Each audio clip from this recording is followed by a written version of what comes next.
Alors,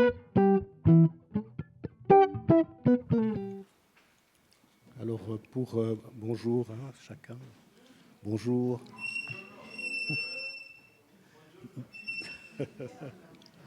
Alors, ce matin, en fait, donc, quand Sylvie a pris contact avec moi, elle m'a demandé si j'étais d'accord de prêcher sur l'amour du prochain.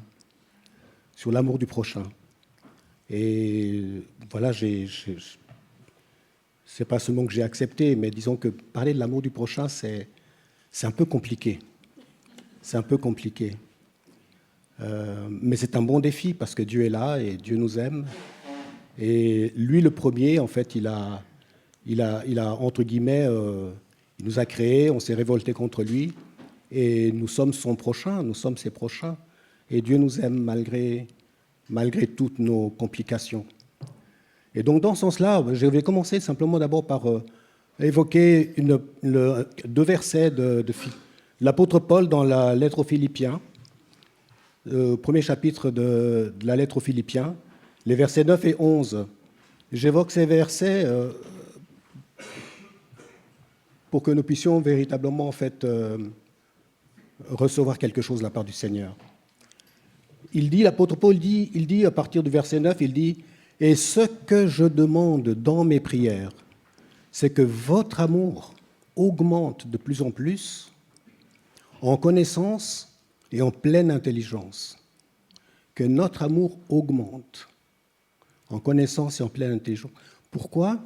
Pour le discernement des choses les meilleures, afin que vous soyez purs et irréprochables pour le jour de Christ. » Beaucoup de choses, finalement, dépendent de notre amour. D'aller au ciel dépend aussi de notre amour. Il le dit, rempli du fruit de justice qui est par Jésus-Christ à la gloire et à la louange de Dieu. Donc, dans cette prière, Paul demande que notre amour augmente, c'est vrai, qu'il grandisse, mais dans un but bien précis. C'est non pas pour qu'on soit plus amoureux les uns des autres, mais pour qu'on ait plus de discernement des choses les meilleures que Dieu veut nous donner. Il dit également que l'amour permet d'être pur et irréprochable pour le jour de Christ. Et puis, ces paroles m'interpellent vraiment beaucoup. Et je vous pose la question, est-ce que ça vous interpelle vous aussi ? Mais ne répondez pas maintenant. Mais laissez-vous interpeller, laissez-vous questionner. On voit aussi que le fruit de la justice, eh bien, c'est la paix. Et je voudrais juste dire que la justice, en fait, elle ne peut être appliquée que quand il y a la paix. S'il n'y a pas de paix au milieu de nous, eh bien, c'est que quelque part, il y a de l'injustice. Si on est bien les uns avec les autres, c'est qu'on est dans la paix. C'est un bon thermomètre. Hein. Si on est bien les uns avec les autres, si on est bien en contact, en communication, en toutes choses, eh bien, c'est qu'on est dans la paix. Et si on s'évite, si on se regarde un peu en chien de fusil, etc., eh bien, recherchons cette paix. Alors voilà, donc nous sommes dans une suite de prédications sur le thème de l'amour, et je voudrais vous parler donc de l'amour du prochain, mais à travers la parabole du bon samaritain. Certainement que vous la connaissez tous, hein, la parabole du bon samaritain. C'est une histoire qui nous enseigne un petit peu l'amour du prochain. Alors on va déjà relire cette histoire simplement. C'est Luc 10, les versets 25 à 37. L'évangile de Luc au chapitre 10. Un docteur de la loi se leva et dit à Jésus pour l'éprouver, « Maître, que dois-je faire pour hériter la vie éternelle ?» Jésus lui dit, « Qu'est-il écrit dans la loi? Qui lis-tu » Et il répondit, « Tu aimeras le Seigneur ton Dieu de tout ton cœur, de toute ton âme, de toute ta force, de toute ta pensée, et ton prochain comme toi-même. » « Tu as bien répondu, lui dit Jésus, fais cela et tu vivras. » Mais lui, voulant se justifier, dit à Jésus, « Et qui est mon prochain. Jésus reprit la parole et dit, un homme descendait de Jérusalem à Jéricho. Il tomba au milieu des brigands qui le dépouillèrent, le chargèrent de coups et s'en allèrent le laissant à demi-mort. Un sacrificateur qui, par hasard, descendait par le même chemin, ayant vu cet homme, passa outre. Un lévite qui arriva aussi dans ce lieu, l'ayant vu, passa outre. Mais un Samaritain qui voyageait, étant venu là, fut ému de compassion lorsqu'il le vit. Il s'approcha et banda ses plaies en y versant de l'huile et du vin. Puis il le mit sur sa propre monture, le conduisit à une hôtellerie et prit soin de lui. Le lendemain, il tira 2 deniers, les donna à l'hôte et dit « Aie soin de lui. Et ce que tu dépenseras de plus, je te le rendrai à mon retour. » Lequel de ces 3 te semble avoir été le prochain de celui qui était tombé au milieu des brigands? C'est celui qui a exercé la miséricorde envers lui, répondit le docteur de la loi. Et Jésus lui dit, va, et toi, fais de même. C'est une histoire toute simple. C'est une histoire vraiment qu'on pourrait dire, j'aurais pu presque l'inventer moi-même, cette histoire. Et c'est une histoire, en fait, à travers laquelle Jésus nous enseigne quelque chose. Alors, le fondement, parce que Pasteur Sidi, quand elle m'a contacté aussi, elle a dit, mais n'oubliez pas, il y a les fondamentaux. Et à travers cette thématique, j'aimerais bien aussi, quelque part, qu'on revisite les fondamentaux. Alors, le fondement sur lequel l'amour du prochain est posé se trouve dans Deutéronome 6.5. Deutéronome 6.5 dit « Tu aimeras l'Éternel ton Dieu ». Et vous connaissez la suite, non? Vous pouvez le dire? Timidement, hein? Timidement. « Tu aimeras l'Éternel ton Dieu ». Dites-le avec votre voix fort. Ouais. Et c'est ça qui est important, c'est qu'on puisse... C'est ça, c'est un fondement, une fondation, c'est que, en fait, quand on évoque, ça sort tout seul. Ça devrait être un réflexe. On est croyant, chrétien, fils de Dieu, Dieu est notre Père. Ce fondement, il devrait sortir. Bon, on ne devrait pas se gêner, on ne devrait pas être gêné, on ne devrait pas dire oui, mais je le sais. On devrait juste le sortir pour la gloire de Dieu. À toi la gloire, Seigneur. Pour la gloire de Dieu seulement. Notre bouche doit proclamer ces choses-là. Dieu n'a pas besoin de les entendre, mais il a besoin de voir qu'on est fier, qu'on est heureux de le dire, qu'on est fort, qu'on est stable, qu'on est fondé. Tu aimeras l'Éternel ton Dieu de tout ton cœur, de toute ton âme, de toute ta force, de toute ta personne, de tous tes biens, de tous tes rêves, de toutes tes envies, à part ta respiration. Et tout au long de la Bible, d'ailleurs, on retrouve ce commandement comme une exhortation à aimer Dieu, vraiment de toutes les manières, et à aimer son prochain comme soi-même. C'est ça qui est redoutable.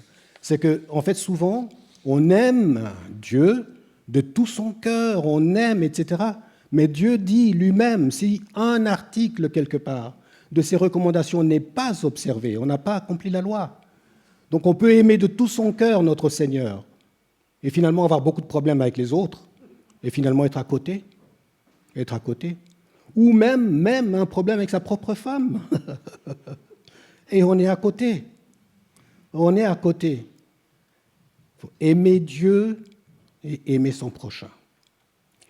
Dans cette histoire, on voit que le lévite, le sacrificateur, un prêtre, un homme qui est vraiment sanctifié, qui est mis à part pour, eh bien voilà, il est passé à côté. Et on voit le lévite, on peut le transposer, on est dans l'Église, parce que là c'est l'Ancien Testament, on peut dire, mais on peut dire aujourd'hui un pasteur. C'est un pasteur qui est passé, il a vu cette personne et puis il a dit non mais j'ai pas le temps, j'ai un rendez-vous, et donc il est passé à côté. Et puis on peut voir les gens de la louange qui loue tellement bien le Seigneur, il chante. Quand il chante, on a des frissons dans le dos, etc. Et puis d'un coup, il passe à côté de quelqu'un, et puis ils disent, bon, ben, j'ai vraiment pas, non, ça va pas. Et le Samaritain, finalement, c'est l'homme du dehors. C'est l'homme qui ne croit même pas en Dieu, à la limite, ou il croit en Dieu à sa manière. Et lui, il est touché. Et lui, il est touché. Et lui, il fait. Jésus veut nous montrer quelque chose, il veut nous apprendre quelque chose. Réfléchissons, chacun à son niveau. Chacun à son niveau. Il n'y a pas besoin d'avoir fait 3 ou 4 années d'études bibliques pour mieux réfléchir que quelqu'un qui n'a pas fait d'études bibliques. Chacun à son niveau. Dieu, c'est lui qui regarde le cœur et c'est lui qui apprécie finalement l'engagement que l'on met dans ses affaires. Donc ici, dans l'évangile de Luc, le docteur de la loi demande à Jésus qui est son prochain. Jésus lui donne un exemple de qui est son prochain. Ainsi donc, Jésus prend le temps d'enseigner sur le plus grand commandement. En effet, celui qui accomplit ces 2 commandements, aime Dieu et aime ton prochain, accomplit toute la loi. Et par conséquent, il est agréable à Dieu. Comme il est dit dans Éphésiens 1:10, afin que vous soyez purs et irréprochables pour le jour de Christ. Jésus, à travers la parabole du bon samaritain, nous fait prendre conscience de ce qu'est l'amour du prochain. Il nous enseigne qu'on ne peut pas rester indifférent ou insensible face à la souffrance de notre prochain. Tout ça, c'est juste pour vous dire effectivement combien c'est normal qu'on soit insensible. C'est normal qu'on ait ce type de réflexe. C'est normal qu'on soit, comment on pourrait dire ça, qu'on ait de la peine à s'engager dans l'amour de notre prochain. Il nous le montre. Il nous enseigne qu'on ne peut pas rester, mais il nous dit quelle devrait être l'attitude de chacun d'entre nous avec le prochain en état de souffrance. Et comment il nous le montre ? Eh bien, il nous dit, en fait, et c'est la première leçon que je tire de cette parabole, l'amour en fait que nous avons dans nos cœurs, le premier amour, on en a souvent parlé, l'amour peut s'éteindre. L'amour peut s'éteindre parce que quand Dieu nous touche, quand Jésus nous touche, on est tout feu, tout flamme. Tout d'un coup, on voit même les oiseaux ne tournent plus de la même manière dans le ciel. Quand Jésus nous touche, on voit que nos frères et sœurs, vraiment, c'est la crème des gens, etc. Et puis, on reste 5 ou 10 ans dans l'Église et d'un coup, on se dit, bon, finalement, il n'y a rien qui change. Mais Dieu est le même hier, aujourd'hui et éternellement. Qu'est-ce que vous voulez qu'il change ? Qu'est-ce que vous voulez qu'il change ? Il nous montre, le Seigneur, donc il nous montre que l'on peut avoir tous les signes extérieurs de l'amour, mais qu'en réalité, notre cœur s'est refroidi. L'amour concerne le cœur. L'amour, c'est la nature première de Dieu. Dieu est amour et c'est par amour qu'il a fait ces choses. Donc, notre cœur, lorsqu'il s'éteint, ben, en fait, notre amour, tout d'un coup, n'a plus de couleur, en fait. Ainsi, le prêtre et le lévite, qui aiment Dieu et mettent forcément le premier commandement en pratique, eh bien, en fait, le cœur se refroidit et se détourne et passe à côté de leur prochain. Et c'est ce qui nous arrive à nous aussi. C'est ce qui nous arrive à nous aussi. C'est qu'en fait, on peut même se disputer entre chrétiens. On peut même se prendre la tête et ne plus se parler, ne plus se supporter, et changer l'église parce qu'on ne supporte plus tel frère, etc., etc. Parce que le cœur a besoin d'être touché, le cœur a besoin d'être restauré, le cœur a besoin d'être renouvelé. Parce que Dieu est le même, que ce soit dans cette paroisse ou dans la paroisse d'à côté, c'est le même Dieu. C'est le même, avec le même sourire, avec le même cœur, avec les mêmes bras. Mais à cause du cœur qui d'un coup l'amour qui s'éteint un petit peu, eh bien en fait on est presque prêt à voir que Dieu dans l'autre église est meilleur que dans cette église. Vous voyez ? En contrepartie, le Samaritain, en manifestant un amour inconditionnel pour son prochain, révèle un cœur vivant et plein de compassion. Il ne se contente pas de s'approcher du malheureux, laissé mourant, il le prend en charge jusqu'à son rétablissement. Et là aussi, il y a un petit enseignement qui est intéressant, et je vais y arriver. Vous voyez, c'est un exemple que Jésus nous donne, à savoir comment se comporter pour être agréable à Dieu, pour être utile aux hommes, et par conséquent pour avoir part à la gloire future. Parce que tout ce qu'on fait finalement quelque part sur cette terre, c'est pour avoir la vie éternelle, comme disait cet homme qui a questionné Jésus. On veut aller dans la vie éternelle, on veut vivre avec le Seigneur Jésus-Christ, on veut rester éternellement dans ses pas. Même un jour dans les parvis déjà est pas mal, mais carrément dans sa maison, ce serait encore mieux. Donc on aspire et on veut cela. On voit ici qu'un des objectifs de la parabole, c'est de montrer qu'il est possible d'avoir une conduite juste dans ce monde. Et ça aussi, c'est intéressant. Je me suis disputé avec un tel, mais c'est possible de se réconcilier. C'est possible de se retrouver. C'est possible de se reprendre dans les bras. C'est possible de croire, de donner encore une chance à l'autre. C'est possible, tout est possible avec le Seigneur. Au moyen de la parabole, Jésus nous montre comment mettre en pratique l'amour du prochain. Il nous enseigne cela afin que l'on change de comportement. Donc on doit, nous aussi, avoir, à un moment donné, envie de changer. Parce qu'on peut très bien, en fait, ça peut très bien être un bon motif de vivre, hein, que de dire, moi, je reste fâché et ça me donne vraiment, chaque fois que je vois la personne contre laquelle je suis fâché, ben, ça me donne une bonne raison de vivre ce que je vis. Vous voyez, en somme, Jésus, il est dans la même dynamique que Jean-Baptiste. Je saute un tout petit peu en arrière pour parler en fait de Jean-Baptiste parce que ça commence là en fait la mission de Jésus. Elle commence avec Jean-Baptiste. Et Jean-Baptiste, ce message c'était repentez-vous. Vous êtes d'accord? Repentez-vous, disait Jean-Baptiste. Repentez-vous. La mission de Jean-Baptiste était d'annoncer la venue du Seigneur en criant repentez-vous. Jésus, lui, est venu révéler le Père et annoncer le royaume. Si on comprend qu'en fait, il faut se repentir de comment on est, de comment on agit, alors on peut d'un coup voir finalement la grâce qu'il y a en Jésus-Christ et recevoir finalement ce que Jésus-Christ veut nous donner. Jésus-Christ est le Fils de Dieu, ok, mais c'est Dieu lui-même. C'est Dieu lui-même qui, par amour, est venu sur cette terre afin de récupérer nos cœurs endurcis, nos cœurs malades, nos pensées complètement biaisées, afin de nous les révéler pour qu'on ait envie d'aller vers le Père. Dieu lui-même nous montre comment on peut simplement en fait reconnaître qu'il est le guérisseur, qu'il est le nettoyeur de nos cœurs, qu'il est celui qui nous offre, qui nous donne la chance, la possibilité d'aller de l'autre côté. Et en quoi faisant? En regardant son exemple de vie. Jésus lui-même, vous voyez, jusqu'à la mort sous la croix, il a été frappé, on lui a craché dessus, etc. Il aurait 1000 raisons, lorsqu'il était ressuscité, il est ressuscité, il avait 1000 raisons de dire « Ah, c'est toi qui m'avais craché dessus, viens ici, je vais te casser la figure. Ah, c'est toi qui m'avais insulté, c'est toi qui avais cru que je n'étais pas fils de Dieu, tu vois, je suis réveillé. » Non, il n'a pas fait ça. Il n'a pas fait ça. Avant de mourir, il a dit « Ah, alléluia. Je n'ai pas bien entendu ça. Je n'ai pas bien entendu ça. »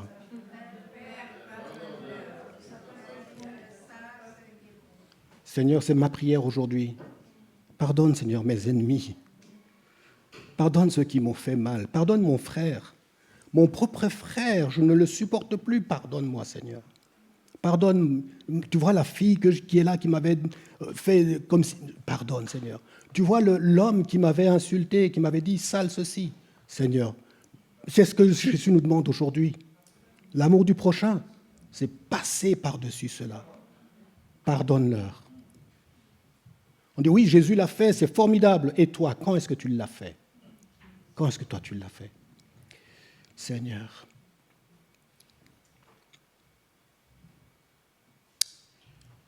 Toujours par rapport à la pratique, Jésus insiste encore en affirmant, « Celui qui écoute les paroles que je dis et les met en pratique est semblable à un homme sage qui a construit sa maison sur le roc. » Si on fait tous les jours ce petit rappel, on s'inspecte, une introspection, et qu'on remet finalement quelque part notre situation vraiment au clair chaque jour, là on tend vers la pureté, on tend vers l'irréprochabilité. Mais celui qui écoute les paroles, mais qui ne la met pas en pratique, est un homme insensé qui a construit sa maison sur le sable. Et c'est tellement simple comme exemple, c'est tellement clair, c'est tellement compréhensible qu'en fait, je me demande des fois pourquoi je ne le fais pas plus. Pourquoi je ne le fais pas plus moi-même? Donc une deuxième leçon que Jésus nous enseigne, c'est que le véritable amour, eh bien, il ne vient pas de la sympathie que l'on peut avoir envers ceux qui nous aiment ou qui nous ressemblent. L'amour que le Samaritain exprime n'est pas un amour qui vient du cœur de l'homme. Ce n'est pas un amour parce que j'ai appris à être gentil, etc. Non, l'amour que le Samaritain exprime est un don de Dieu. C'est un don. On reçoit le don d'aimer. On reçoit la capacité d'aimer. Et après, on a la maîtrise de soi. On peut choisir de le mettre en pratique ou pas. Et c'est notre responsabilité.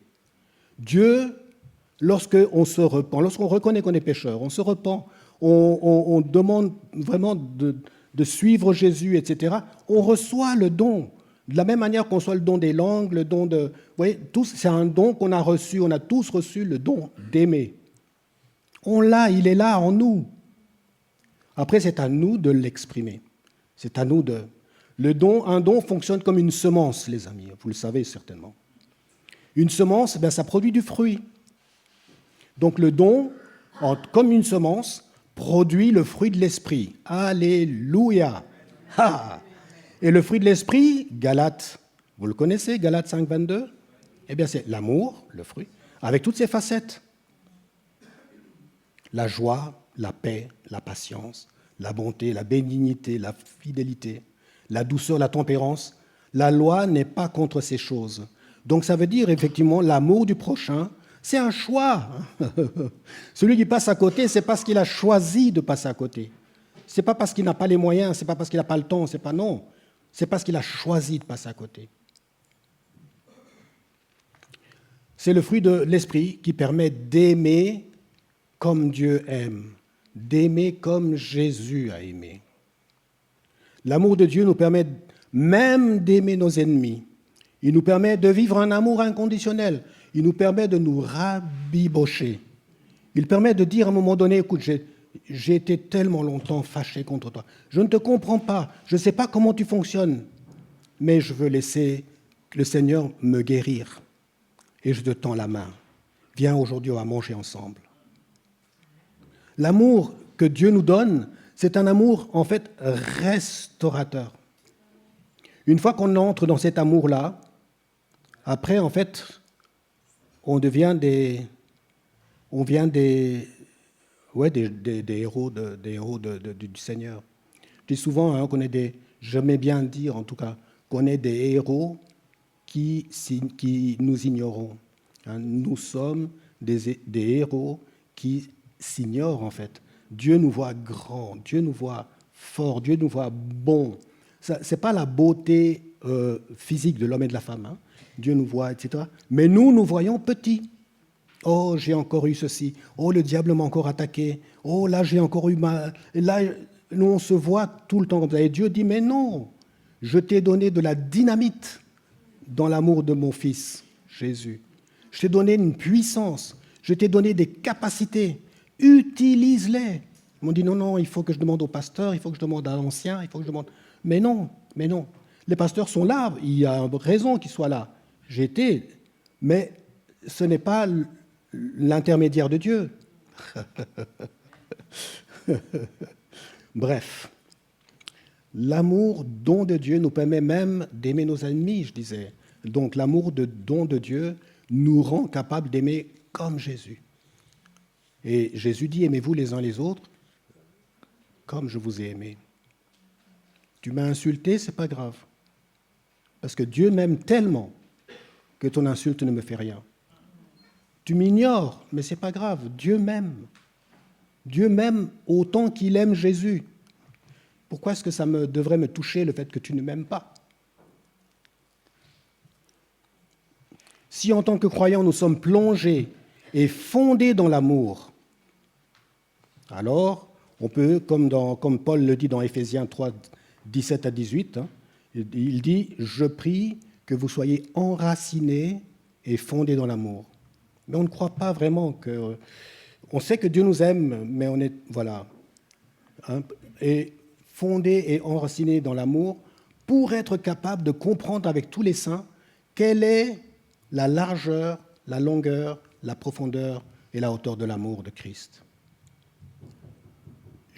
On avait eu une illustration ici, qui c'était le pasteur Guy Choton, qui avait demandé à un jeune, à l'époque, il avait fait une prédication, et puis il avait pris une pelote de laine et il avait donné un bout c'était à Sarah Emmanuel, hein, et il avait dit, ben, voilà, alors va le plus loin possible devant moi. Il est sorti, il est allé jusqu'à l'autre côté de la rue, et la pelote, elle était encore, le fil était encore là.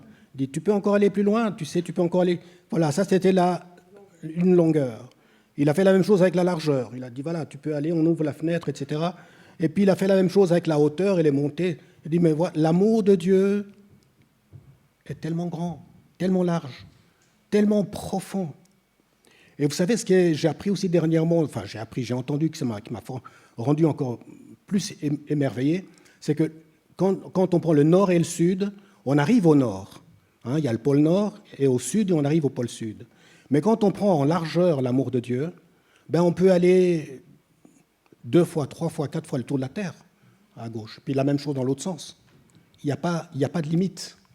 Dieu est un Dieu qui nous aime sans limite. Sans limite. Et il nous rend capables de nous aimer les uns les autres. Comment ?